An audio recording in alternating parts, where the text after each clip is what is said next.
¿Me recuerdan quién más? Lorena creo que también expuso. Ah, sí, primero expuso Lorena y después expuso Cipriano.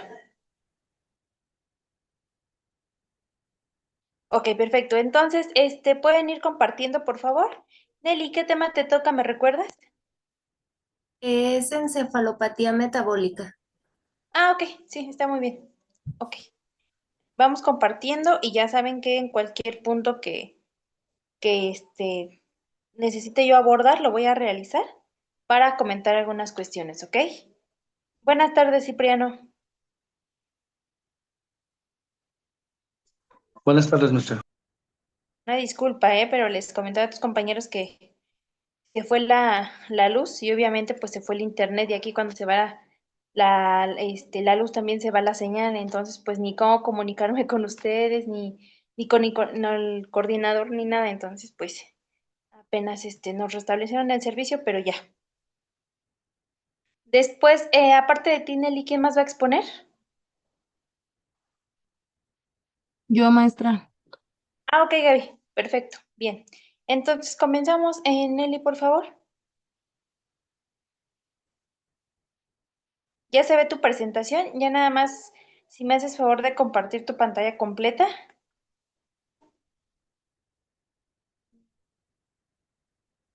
Ahí ya se ve. Bien. Adelante, Nelly. Gracias. Ok. Me tocó el tema de encefalopatía metabólica.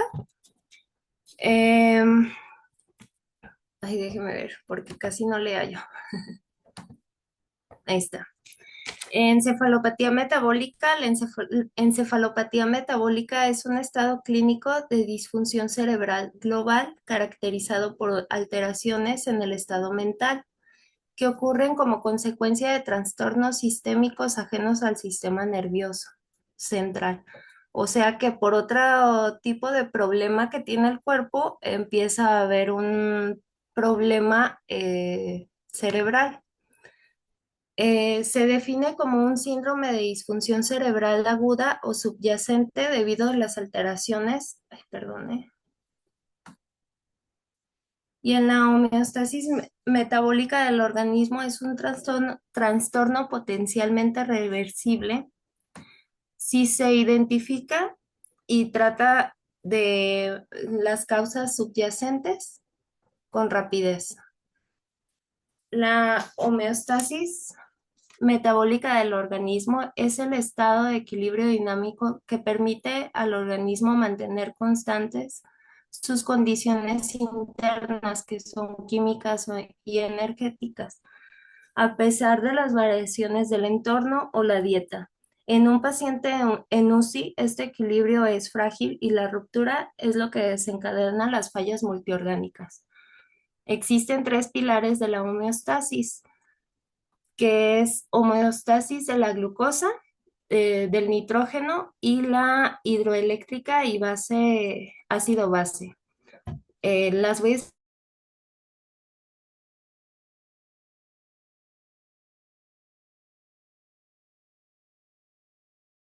consume aproximadamente el 20%, no la puede almacenar. La insulina es la hormona metabólica que promueve el almacenamiento. Es, hay glucagón y adrenalina, que son las hormonas catabólicas que liberan glucosa en situaciones de estrés. Eso es muy frecuente en los pacientes críticos. Cuando hay una ruptura, la hipoglicemia puede causar la muerte neuronal directa y la hiperglicemia genera estrés oxidativo y edema. En la homeostasis del nitrógeno, o sea, proteica, es el equilibrio entre el sistema de proteínas y la excreción de desechos nitrogenados. El ciclo de la urea, el hígado convierte el amoníaco en urea, o sea que la vuelve que se vuelva no tóxica, para que el riñón la excrete. Si hay una ruptura, o sea, si falla el hígado, el amoníaco se acumula, cruza la barrera hematoencefálica y produce encefalopatía hepática. Y la homeostasis hidroeléctrica y ácido base regula la concentración de iones, que es sodio, potasio y calcio, y el pH sanguíneo. Em, Se refiere a uno de los mecanismos más críticos de la supervivencia del paciente de UCI, ya que el cerebro depende de un equilibrio eléctrico y químico perfecto para funcionar. La concentración de los iones o electrolitos. Los iones son minerales con carga eléctrica que permiten que las neuronas se comuniquen entre sí. En este destacan tres importantes para el sistema nervioso: el sodio, el potasio y el calcio. El sodio es el director de la orquesta, o sea, el agua. Regula la presión osmótica. Si el sodio está fuera de rango, el cerebro puede sufrir edema cerebral, o sea que se hincha, o deshidratarse, lo cual es una causa directa al coma metabólico. El potasio es vital para la repolarización de las membranas, aunque su efecto más visible es en el corazón con las arritmias, pero en niveles extremos también altera la conducción nerviosa. El calcio funciona como un interruptor para la liberación de neurotransmisores de la sinapsis. Sin el calcio, la señal química entre neuronas se detiene. Y el pH es el que mide qué tan ácida o alcalina es la sangre. Si el rango es normal, pues se oscila entre el 7,35 y 7,45. Es importante porque todas las proteínas y enzimas de nuestro cuerpo tienen una forma específica para funcionar. Si el pH cambia, por ejemplo, en una acidosis por falla renal, estas proteínas cambian de forma y dejan de trabajar. ¿Qué pasa en el cerebro? Por ejemplo, una sangre que es muy ácida actúa como un depresor. Si el sistema nervioso, mm, bueno, funciona como un depresor del sistema nervioso, lo que lleva al paciente al estupor y la obnulación y finalmente el coma. En resumen, esto describe cómo el cuerpo mantiene limpia y equilibrada la piscina química en la que flotan las neuronas. Si ese equilibrio se rompe, el resultado clínico es la encefalopatía metabólica. Cuando hay una ruptura, la acidosis metabólica altera la configuración de las proteínas y la excitabilidad de las neuronas, o sea que nos va a llevar al estupor. Nuestros órganos reguladores son hígado, páncreas, riñón y el hipotálamo. El hígado es el centro logístico que regula la desintoxicación y la interconversión de nutrientes. El páncreas es el sensor principal de los niveles de combustible, de glucosa. Nuestro riñón es el filtro que regula la osmoridad y elimina los metabolismos ácidos. Y el hipotálamo es el termostato central que integra señales hormonales y nerviosas para ajustar el metabolismo. La fisiopatología, el, el cerebro requiere un suministro constante de glucosa y oxígeno, además de un equilibrio electrolítico preciso para funcionar. La encefalopatía ocurre cuando hay un déficit de sustratos energéticos, o sea, del ATP. Se acumulan toxinas endógenas, perdone,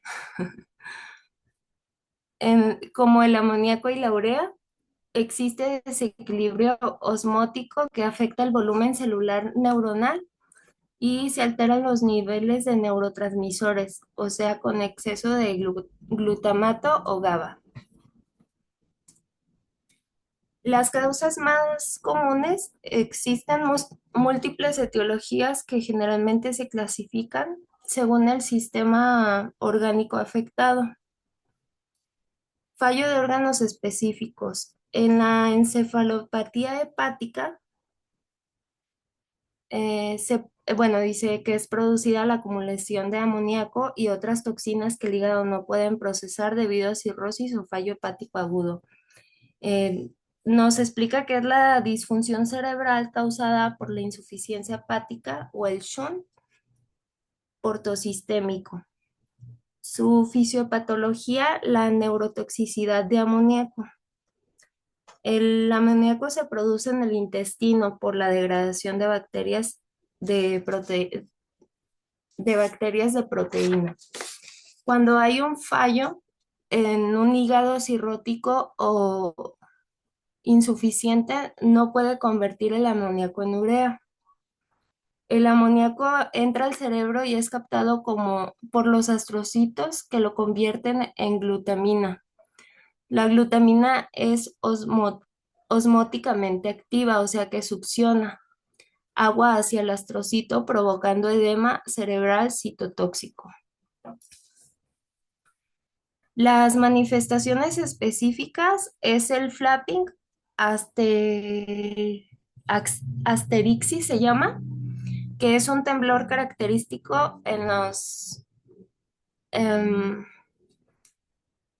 bueno, es un temblor que se da en las manos. Cuando extienden sus manos, empiezan a temblar. El fetor hepático, que es olor dulzón o osmoso en el aliento. Y pues hay grados de Westhaven que se clasifican del 1 al 4, que sería el 1 el más leve, que es como confusión, y el 4 que llega al coma profundo. En el objetivo que tenemos como enfermería en UCI es el uso de la lactulosa, que promueve la secreción del amoníaco por las heces. O sea, provoca, bueno, hace que haya una acidificación del colon. Y los antibióticos no absorbibles como la rifaximina para producir la flora bacteriana productora del amoníaco. Tenemos que vigilar también la PIC, ya que hay un riesgo alto de hipertensión intracraneal cuando hay una falla hepática aguda fulminante. Sí, más o menos se entiende.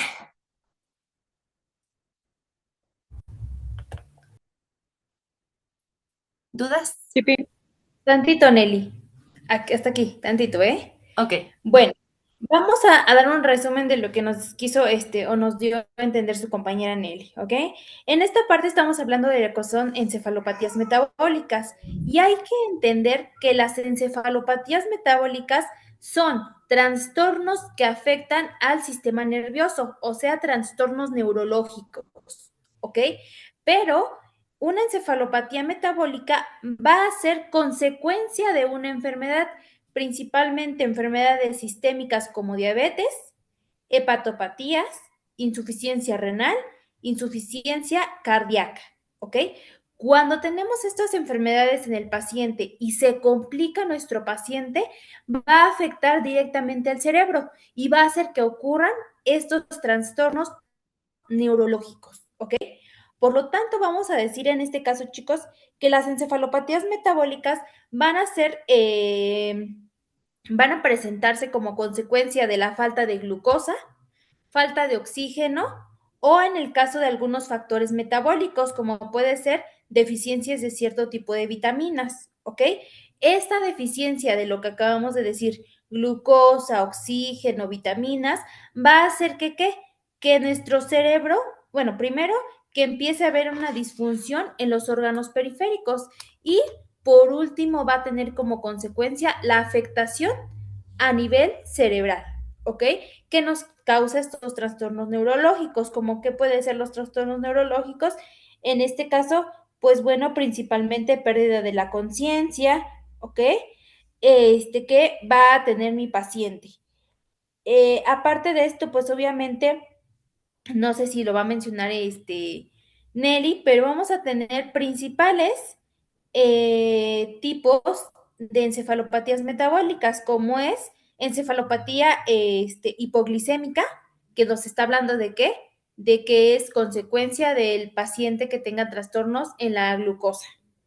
Encefalopatía hipóxica, encefalopatía hepática y encefalopatía hipercápnica. Y aquí nos está presentando la encefalopatía urémica. Entonces, a consecuencia de que haya deficiencia, vuelvo a mencionar, de vitaminas, glucosa y oxígeno, me va a desarrollar trastornos neurológicos. A estos trastornos neurológicos se les conoce como encefalopatías metabólicas. ¿De qué va a depender el tipo de encefalopatía metabólica que tenga el paciente? Va a depender de la deficiencia que haya presentado. ¿Ok? Si me dice hipoglicémica, pues estoy hablando de glucosa, ¿no? De bajas cantidades. Si me está diciendo encefalopatía hipóxica, que está fallando la concentración de oxígeno en el paciente. ¿Qué está pasando? Ahorita, no sé si lo voy a mencionar, Nelly. La,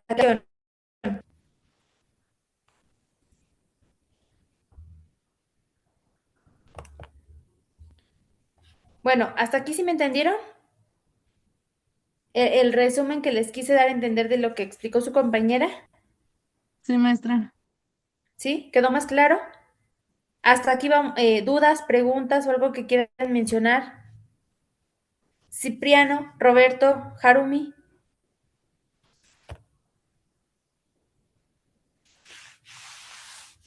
De momento bien. Yo.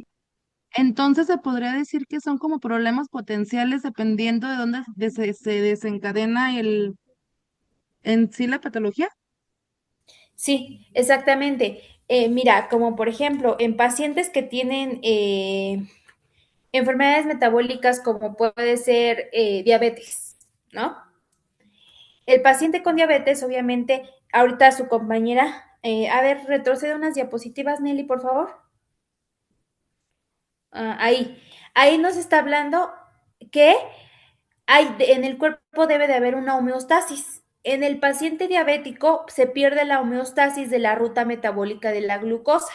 Está fallando la glucólisis y ciclo de Krebs, que estamos haciendo que el paciente entonces tenga, dependiendo si es diabetes mellitus tipo 1, tipo 2 o diabetes gestacional, vamos a ver qué es lo que está pasando en ese páncreas que me está produciendo o alteraciones a nivel de lo que es la recepción de la insulina, alteraciones en la producción de insulina o alteraciones en lo que son los receptores como tal, que se le conoce como resistencia a la insulina.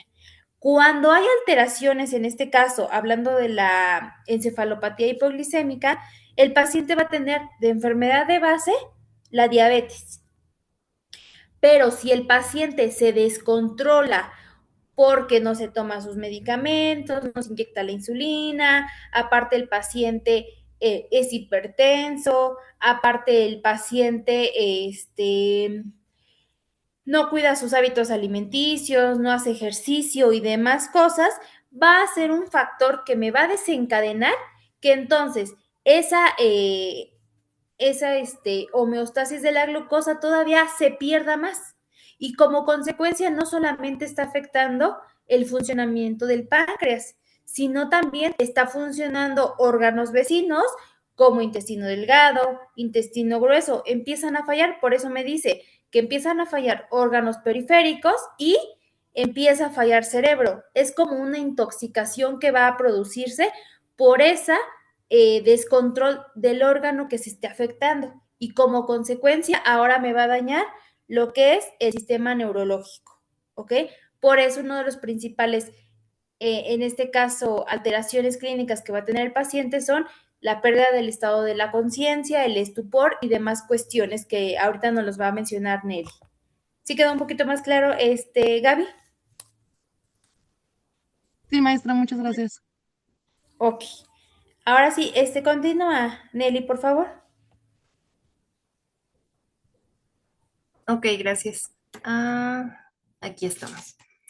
Encefalopatía urémica resulta de la insuficiencia renal donde se acumulan productos de desecho nitrogenados.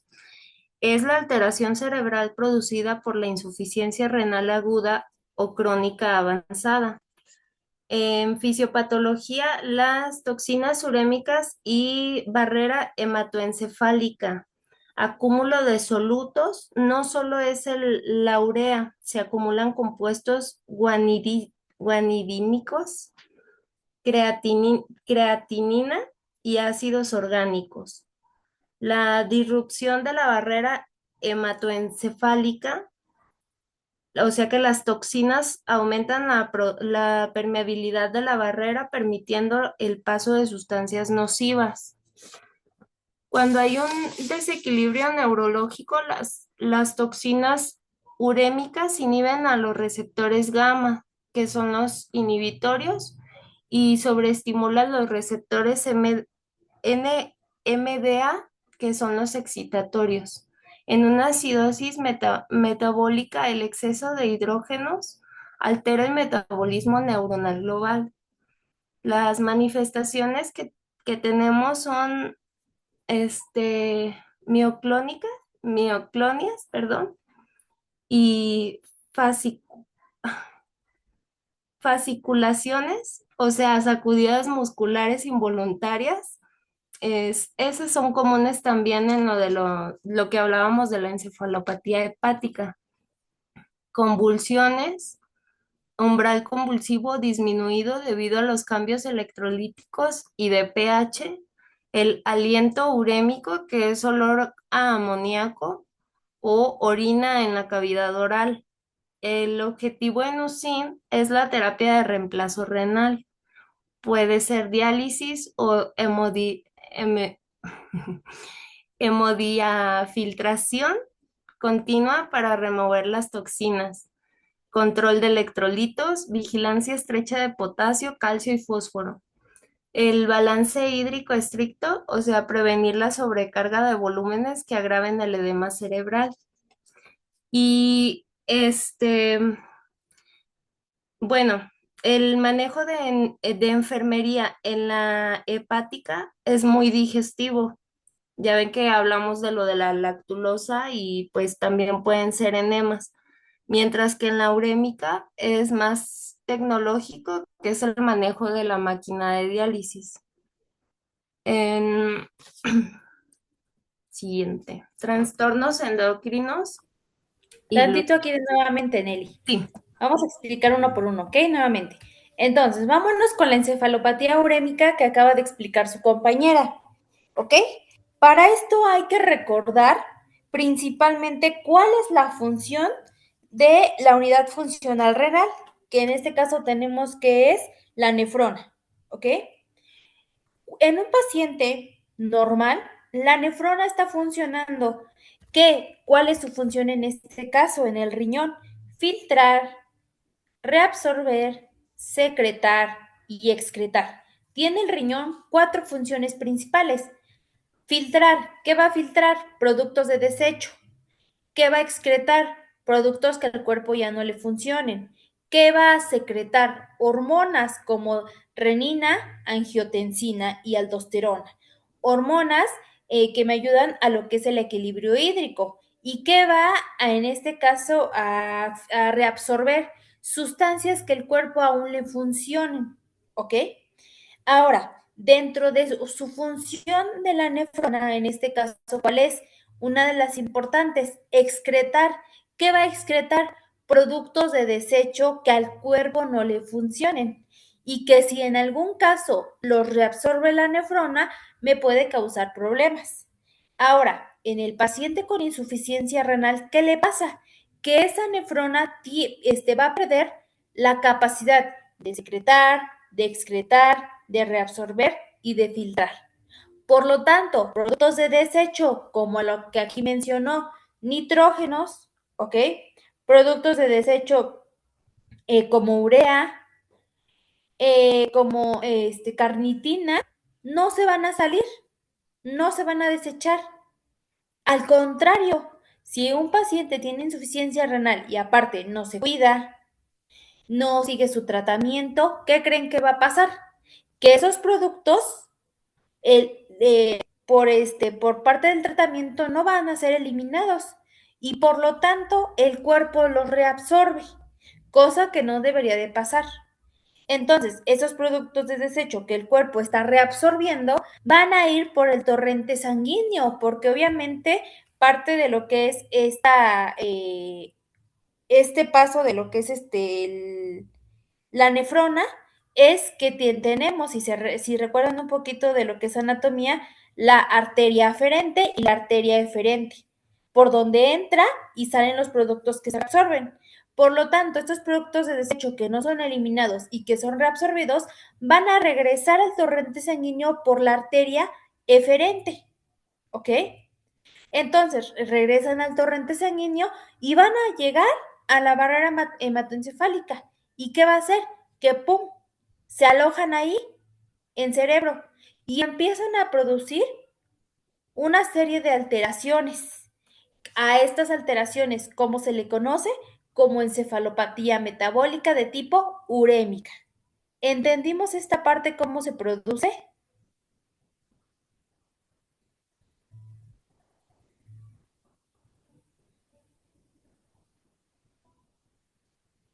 Sí, chicos, chicas.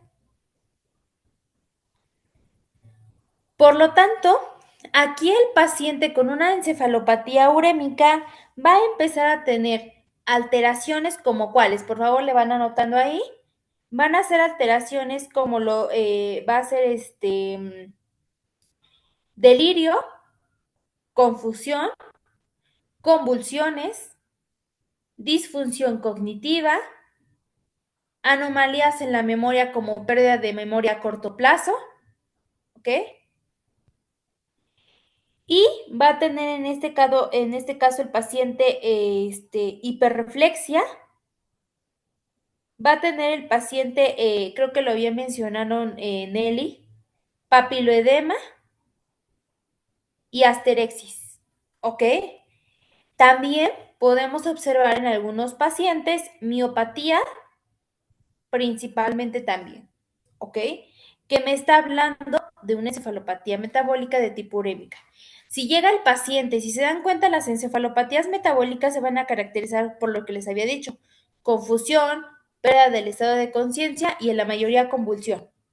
Pero, ¿cómo voy a diagnosticar de manera rápida o a saber que es de tipo urémica? Porque el paciente va a tener antecedente de tener insuficiencia renal.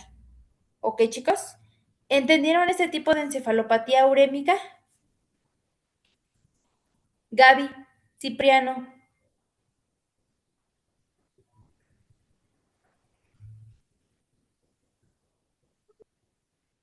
Sí, maestra, ¿sí? pero igual yo creo que voy a tener que volver a ver la presentación, pero sí, se está quedando un poquito claro. ¿Sí? Ok. De todas maneras, les voy a mandar para que quede un poquito más claro y lo lean, porque si se dan cuenta, encefalopatías metabólicas es un tema muy largo, que primero hay que entender qué es encefalopatía metabólica y ahora ver cada una de sus este, clasificación. Pero obviamente pues el tiempo es muy cortito, por eso tratamos de que yo con este repaso les demos únicamente de qué se trata, por qué se suscita y listo, eso es lo que nos interesa saber, ¿ok? En el caso de la encefalopatía hepática, en este caso, ¿cuál es la función del hígado?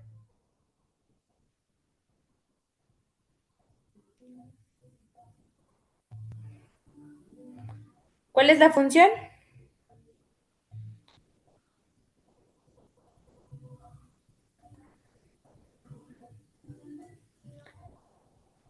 Se dice que es el laboratorio de nuestro cuerpo, ¿no, chicos? Ah, Cipriano, adelante. ¿Tendrías pedido tu micrófono? No, perdón. Ok. Gaby. Es, es como el de procesar todo, ¿no? Es el encargado de procesar y examinar. Exactamente, Gaby. Es como el laboratorio, ¿no? Incluso algunos nos los dicen. Es el laboratorio de nuestro cuerpo que se encarga de producir sustancias, metabolizar sustancias, ¿ok? Entonces el hígado es un órgano muy importante. Por lo tanto, ¿qué pasa cuando el hígado empieza igual a dejar de funcionar como en la encefalopatía urémica, en el caso del riñón? Pues si su función del hígado es eliminar, metabolizar productos y no lo hace, ¿qué va a pasar con esos productos? Que se van a quedar acumulados en el hígado y me van a producir alteraciones, ¿ok? En este caso, una de sus características de la encefalopatía metabólica es que va a producir acumulación de sustancias neurotóxicas en el torrente sanguíneo de los pacientes que tengan disfunción hepática, ¿ok? En este caso, es muy importante entonces recordar estas funciones de mi hígado, ¿sí?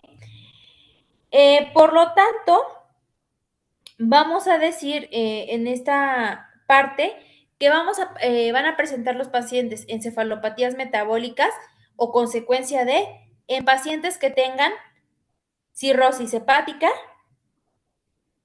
pacientes que tengan enfermedad hepática aguda, ¿ok? Y en pacientes que tengan insuficiencia hepática. En estos tres tipos de pacientes es muy probable que si no se cuidan, como consecuencia van a tener una encefalopatía hepática. ¿Ok? Vuelvo a decir, ocurre por la acumulación de productos de desecho, ¿ok? O productos neurotóxicos que van al torrente sanguíneo y como se acumularon demasiado en el hígado, viajan al cerebro y me empiezan a producir problemas, ¿ok? En este caso, el principal componente o sustancia que me va a producir una encefalopatía hepática en pacientes de los tres tipos que ya menciona va a ser el amoníaco. Si mi hígado no es capaz de hacer esta metabolización y demás cuestión, se va a acumular en el hígado a través del sistema portal. Sale amoníaco y se va a cerebro, causándome la encefalopatía hepática. ¿Ok? En este caso, ¿cuáles van a ser esas manifestaciones que va a tener mi paciente? Igual que la anterior, va a tener confusión, va a tener desorientación, letargo y va a tener un estado de coma, mi paciente. ¿Ok? Entonces, si yo tengo un paciente con estas manifestaciones y que aparte trae como enfermedad de base una cirrosis hepática, voy a pensar en una encefalopatía hepática. ¿Ok, chicos? ¿Entendimos ahora encefalopatía hepática? Gaby, Cipriano, Sí, maestra. ¿sí? Sí, ya. Sí, ya quedó claro. Más claro, ¿no? Perfecto. Ahora sí, continúa, Nelly. La siguiente diapositiva. Ujú. Trastornos endocrinos y glucémicos. Pues tenemos que es la hipoglucemia con niveles de glucosa más bajos de los 50 miligramos sobre decilitro. Puede causar el daño neuronal permanente si son prolongados. En una hiperglucemia, cetoacidosis diabética o estado hiperosmolar y disfunción tiroidea, que es una tormenta de tiroidea o coma de estos tres. Bueno, el último punto no lo entendí muy bien. Eh, no sé si con ese sí me puede ayudar, maestra. Ok, en la disfunción tiroidea. Ajá, sí, por favor. Ok, perfecto. Bueno, ahora en este caso vamos a recordar cuál es la función de la tiroides. Recordando que siempre, chicos, para nosotros poder entender patología, fisiopatología, hay que comprender anatomía y fisiología, ¿ok? Si nos está hablando de disfunción tiroidea, ¿qué me está diciendo? Que la tiroides está comenzando a dejar de funcionar. Recordando que una de las funciones principales de la tiroides va a ser los factores endocrinos, o sea, secreción de hormonas, como es TSH, T3 y T4, que en conjunto estas tres componentes me van a ayudar a la función metabólica y en este caso principalmente a lo que es obviamente ¿cómo se llama? El acúmulo o el desecho de lo que es adipocitos. Ajá. La tiroides es la que me va a decir si vas a ser delgadita, si vas a ser gordita y demás cuestiones, ¿ok? Ahora, ¿qué pasa en la disfunción tiroidea? Que dependiendo de qué patología tenga mi paciente, podemos tener hipotiroidismo, donde vamos a encontrar TSH, T3, T4 disminuidos. Hipertiroidismo, donde vamos a tener principalmente TSH elevada, ¿ok? Pero también tenemos otras complicaciones donde T3, T4 y TSH en conjunto van a estar muy disparadas o muy bajas. A estos trastornos se le puede conocer como tormenta tiroidea, tiroiditis y enfermedad de Hashimoto, ¿ok? Estas tres complicaciones son de alteraciones muy bruscas de estas hormonas tiroideas. Ahora, ¿qué tiene que ver los trastornos endocrinos con lo que son encefalopatías metabólicas? Bueno, que también, si se está produciendo demasiado, en este caso, T3, T4 y TSH, perdón, va a hacer que obviamente estas hormonas se produzcan en exceso, en exceso, en exceso. Y nuevamente viajen por el sistema portal, lleguen al cerebro y me afecte. Principalmente la alteración más, en este caso, digamos que más grave de la disfunción tiroidea va a ser tormenta tiroidea, ¿ok? Porque el paciente realmente aquí se ve muy grave. ¿Cómo voy a saber que un paciente tiene tormenta tiroidea? ¿Alguien sabe?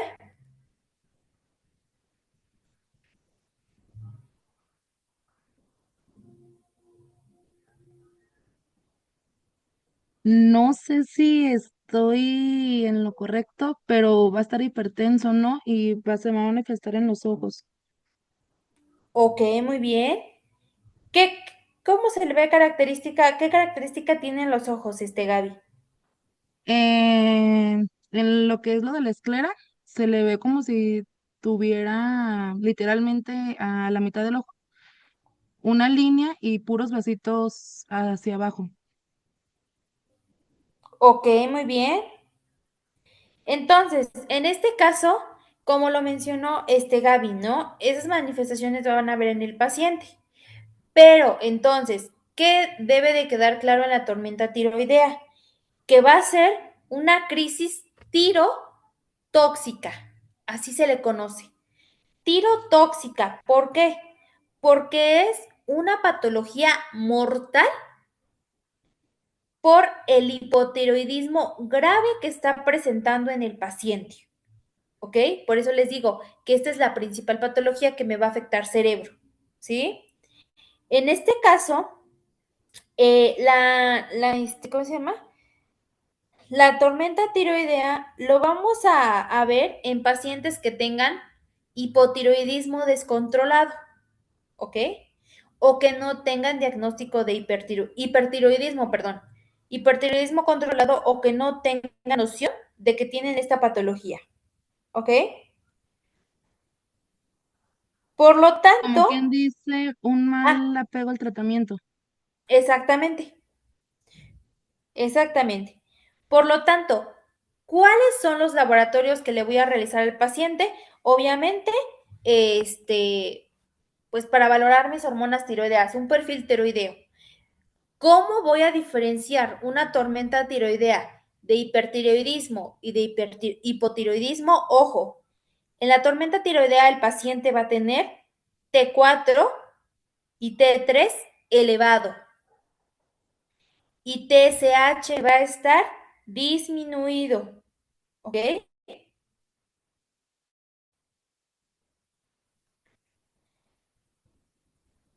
Aparte de esto, yo voy a valorar en el paciente que va a haber taquicardia, va a haber disfunción del sistema nervioso central, donde el paciente va a estar con agitación, con delirio, va a tener convulsión o un estado de coma, ¿ok? Eso lo vamos a diferenciar de hipertiroidismo. ¿Qué más va a presentar el paciente? En este caso, va a presentar en alguna de las ocasiones alteraciones a nivel gastrointestinal, como diarrea, náusea, vómito, ictericia. El paciente con tormenta tiroidea presenta ictericia, es otro dato característico, ¿ok? Pero vamos a decir, ¿y por qué está amarillo? Si función hepática y demás están bien, pues lo vamos a relacionar con esto, ¿no? ¿Qué más va a tener mi paciente? Fiebre, como lo dijo creo que Gaby. Va a tener el paciente fiebre mayor a 38, ¿ok? Y esto es lo que va a tener mi paciente. En este caso, para entonces dar este diagnóstico definitivo, nuevamente vamos a tener algo que se le conoce como tiroxicosis, donde va a estar, vuelvo a mencionar, T3 y T4 elevadas. ¿Ok? Y TSH va a estar disminuido junto con las manifestaciones que les acabo de decir. Taquicardia, enfermedades gastrointestinales, fiebre y alteraciones del sistema nervioso central. ¿Ok? En este caso, el tratamiento ideal para este paciente, porque dijimos que es potencialmente mortal, por eso se le conoce como tiroxicosis. ¿Ok? ¿Por qué? Porque afecta cerebro. Si ya tiene el paciente confusión, estado de coma o convulsión, quiere decir que está el cerebro intoxicándose por ese exceso de T3 y T4, ¿ok? Y aquí entra la alteración metabólica, ¿sí? La encefalopatía metabólica por disfunción tiroidea. En este caso, ¿qué manejo se le va a dar al paciente? Perdón, ¿qué tratamiento se le va a dar o qué manejo? Primero, obviamente, estabilizar al mi paciente. Vamos a tener medidas de soporte, como puede ser oxígeno, porque queremos que nuestras neuronas no mueran. Por lo tanto, vamos a proteger cerebro porque ya se está dañando, ¿no? Entonces vamos a tener suplemento de oxígeno. Obviamente, en este caso, vamos a meter algunos medicamentos como acetaminofén. Vamos también en este caso,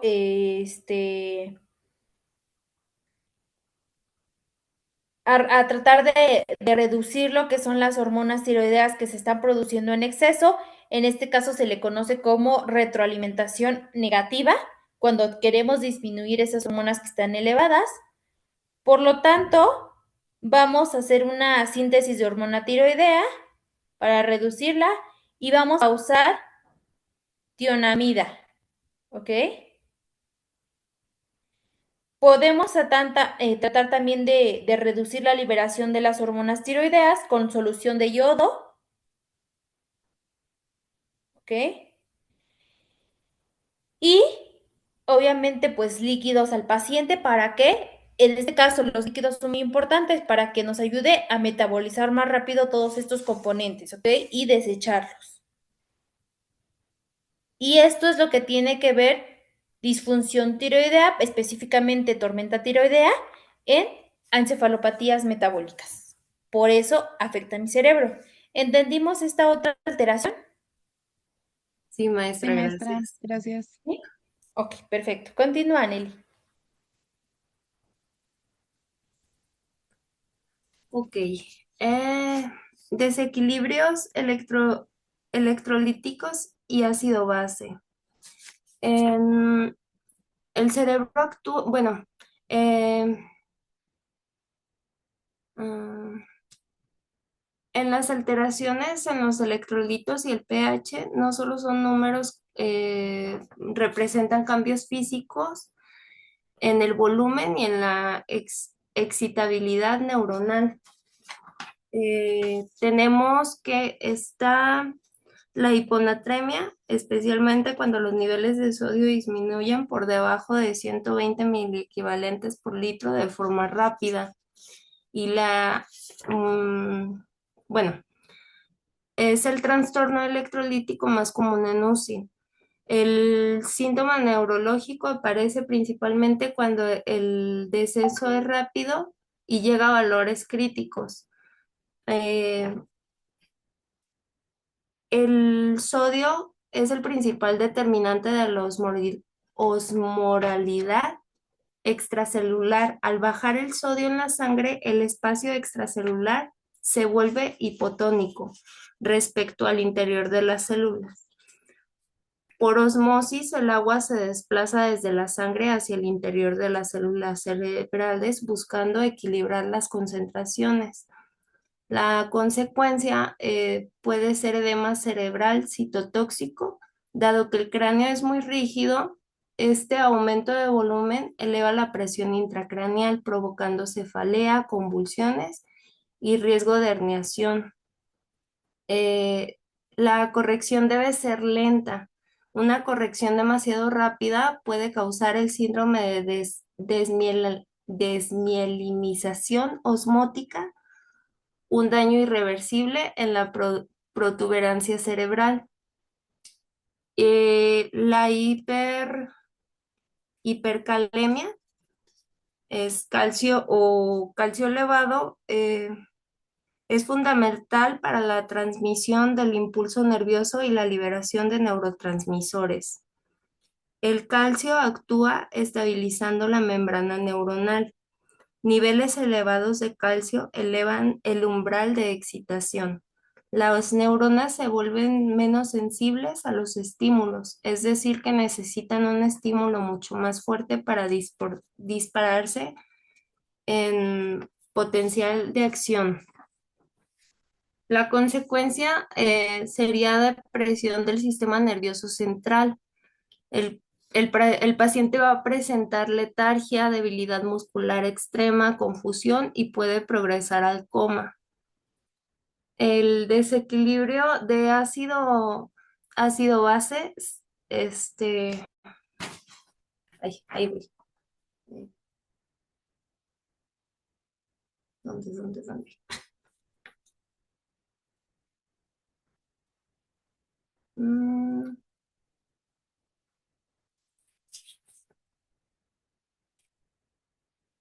Hipercalemia, ácido base. Ok, tengo desequilibrio de ácido base severo. El cerebro es extremadamente sensible a las variaciones del pH del líquido encefalorraquídeo. En la acidosis metabólica severa, o sea, puede ser una causa en UCI, puede ser la sepsis por el lactato, la cetoacidosis o falla renal. El efecto que tiene es el exceso de hidrógenos alteran la conformación de las proteínas y enzimas neuronales. Disminuye la afinidad de los receptores por neurotransmisores excitatorios. En clínica vemos que la depresión del nivel de conciencia, respiración de Kushma, que es como un intento compensatorio, y vasodilatación cerebral, que puede aumentar la presión intracraneal. En la alcalosis metabólica severa, podemos encontrar vómitos profusos, aspiración de... Ay, ya me perdí, maestra. Permítame. Ok, a ver, sí. Bueno, aquí únicamente que nos está explicando su compañera, pues esos desequilibrios que va a tener el paciente, por lo cual vamos a tener como alteración una encefalopatía metabólica. ¿Qué es lo único que me interesa que sepan y que entendamos esta parte? Que sí, vamos a hablar de encefalopatía urémica, vamos a referirnos a que el riñón no está desechando toxinas. Si nos hablamos o si nos referimos a encefalopatía hepática, vamos a decir o vamos a pensar que el hígado no está haciendo su trabajo de procesamiento principalmente de amoníaco. Por lo tanto, se están yendo a cerebro, ¿ok? Ojo, ¿por dónde van a subir estas sustancias tóxicas de riñón, de lo que es hígado, al cerebro a través del sistema portal? ¿Ok? A través de ese sistema, si alguno de ustedes recuerda anatomía del sistema portal, vamos a recordar que entonces a través de esta microcirculación se va a la grande circulación y se va a sistema craneal para que me afecte a la masa encefálica, ¿ok? Y me va a producir, si se dan cuenta, la alteración característica que es convulsión, pérdida del estado de la conciencia o coma o estupor en el paciente, ¿ok? Eso es lo que nos acaba de explicar su compañera, ese desequilibrio que va a haber. ¿Por qué se da? En este caso ya nos habla de electrolitos, que de la membrana, que de la neurona nos habló. ¿Qué nos quiso dar a entender con esto? Recordemos, para que una neurona funcione de manera adecuada, debe de haber una despolarización. ¿Qué quiere decir despolarización? Un intercambio de iones para que la membrana se abra y permita el paso de neurotransmisores de una neurona a otra neurona. ¿Ok? Cuando tenemos desequilibrios a nivel cerebral por estas neurotoxinas que están llegando al cerebro y que digamos que lo están envenenando, ¿qué es lo que pasa? Que hay una hiperpolarización, ¿ok? Que me va a desencadenar que salgan muy rápido estos neurotransmisores, esta señal eléctrica sea demasiada para el cerebro que me provoque estado de pérdida de la conciencia, confusión, estupor, coma o convulsión en el paciente. Por esto, ¿ok? ¿Entendimos esta parte, chicos? Ay, sí, maestra, gracias. ¿Los demás?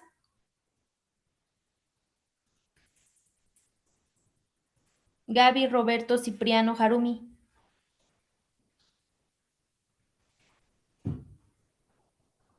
Sí. ¿Sí? Todo bien. Gaby.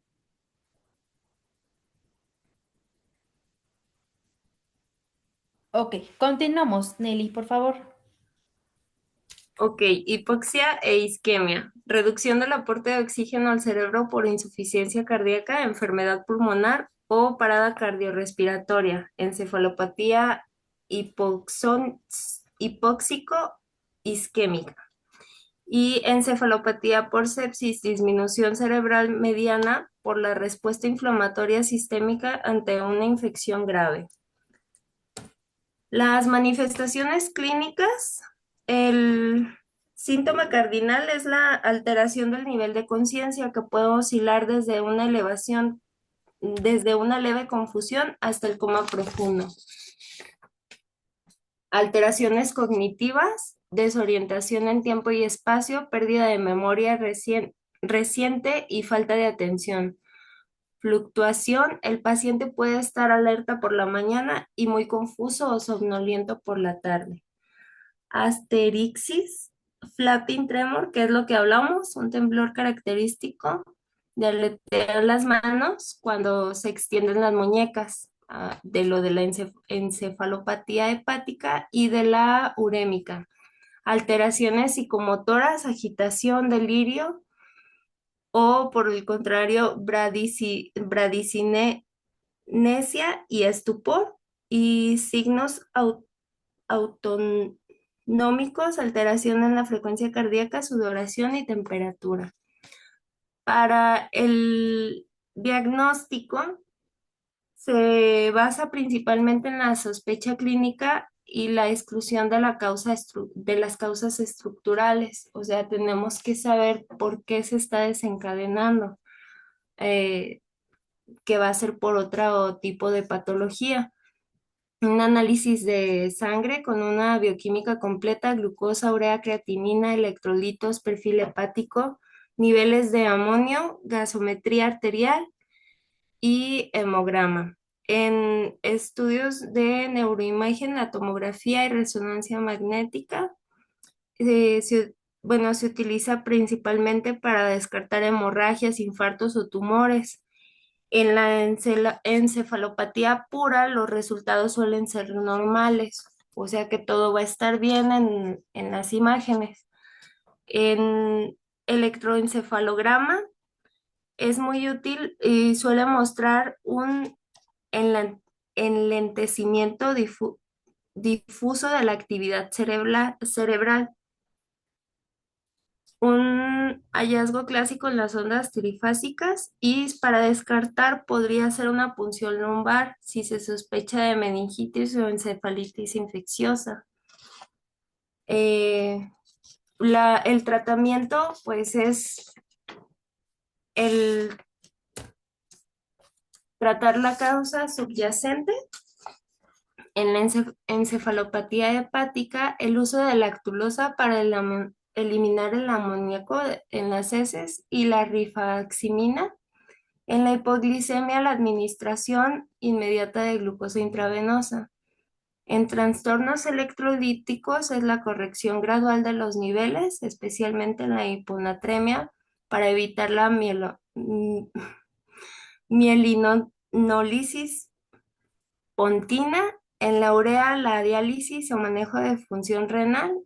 Y de soporte general es mantener la hidratación, proteger la vía aérea si el nivel de conciencia es muy bajo, y evitar fármacos sedantes para que puedan enmascarar la evolución de nuestro paciente. Generalmente es bueno y reversible si la causa se corrige a tiempo. Sin embargo, en episodios prolongados de hipoxia o de hipoglicemia severa, pueden dejar secuelas neurológicamente permanentes. Y es todo lo que tengo, maestra. Ok, Nelly, gracias. Bueno, entonces, ¿cuál es el diagnóstico ideal para yo poder diferenciar el tipo de encefalopatía metabólica que esté presentando mi paciente?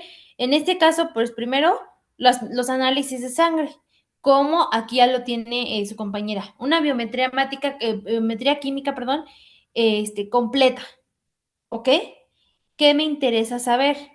¿Cómo se encuentran electrolitos para ver que no haya desequilibrio? ¿Ok? ¿Cómo se encuentra glucosa, urea, creatinina? Para yo con esto destacar qué tipo de encefalopatía metabólica tiene el paciente. Perfil hepático, para lo mismo. ¿Ok? Y en el caso de tormenta tiroidea o tiroiditis, ¿qué me interesa tomarle al paciente? En este caso, un perfil tiroideo, para valorar los parámetros que ya les acabo de mencionar. ¿Ok? ¿Qué más es importante aquí? Pues podemos utilizar una tomografía computarizada para en este caso ver cómo se encuentra el cerebro y valorar si hay algún tipo de lesión cerebral, principalmente de lo que es la desmielinización, ¿ok? Y bueno, en este caso, hay que valorar principalmente lo que son a través de la clínica, principalmente a través de la escala de coma de Glasgow, cómo se encuentra el deterioro neurológico que presente mi paciente, ¿ok? Ya como tratamiento ideal va a ser dependiendo del tipo de encefalopatía metabólica que tenga el paciente. Ya lo vimos, si es una tormenta tiroidea, ¿en qué se va a enfocar el tratamiento? En disminuir T3, perdón, y T4 y aumentar TSH. Si estoy hablando de encefalopatía hepática, ¿qué me interesa? Que hígado sí deseche esos productos del amoníaco, ¿ok? ¿Qué voy a meter? Fármacos que me ayuden a que el hígado funcione más rápido para que se metabolicen todos estos productos y se eliminen.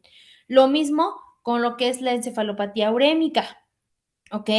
Darle manejo al paciente, obviamente, estabilizar su función renal Aquí me lo está diciendo, diálisis para la eliminación de esos productos de desecho que son neurotóxicos, ¿ok?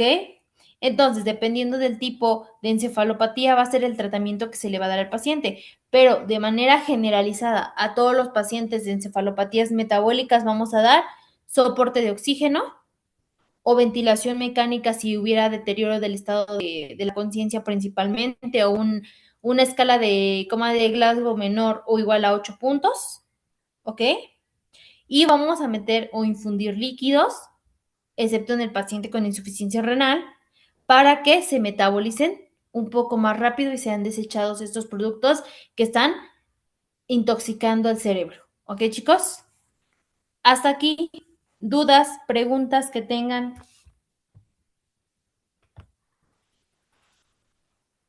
No, maestra, gracias. No, maestro, todo bien. Y gracias, Ok. Nelly. Muchas gracias, Jeremy, Gaby y Nelly. Bien, Nelly, si gustas puedes quitar tu presentación y continuamos con la siguiente exposición. Maestra, ¿sí vamos a alcanzar? Faltan 4 minutos. Ustedes díganme, ¿tienen tiempo de seguirse una hora para darles las 2 horas o lo vemos la siguiente semana?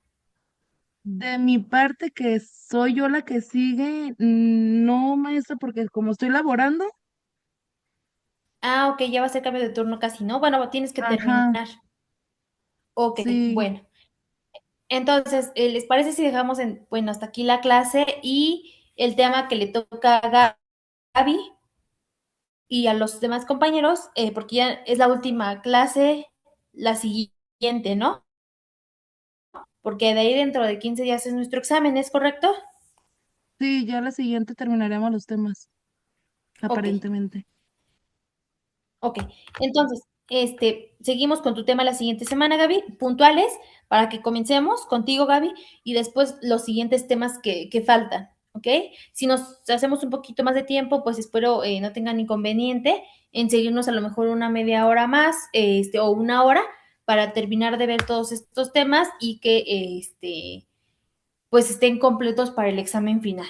¿Ok, chicos? Sí, ¿Estén de acuerdo maestra, todos? gracias. Sí, gracias y una disculpa. Sí, Ok, maestra, gracias.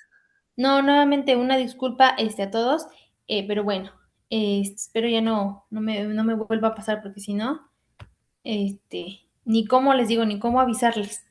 Pero bueno, entonces esto sería todo por la sesión de hoy. Nos veríamos dentro de 8 días para terminar de ver estos temas, ¿ok? Muchas gracias, chicos, a todos y gracias por la exposición, Eli. Hasta luego. Gracias. Ay, una disculpa que me Hasta puse muy luego. nerviosa. No te Gracias. preocupes, Nelly. Hasta luego, Cipriano. Cuídese mucho.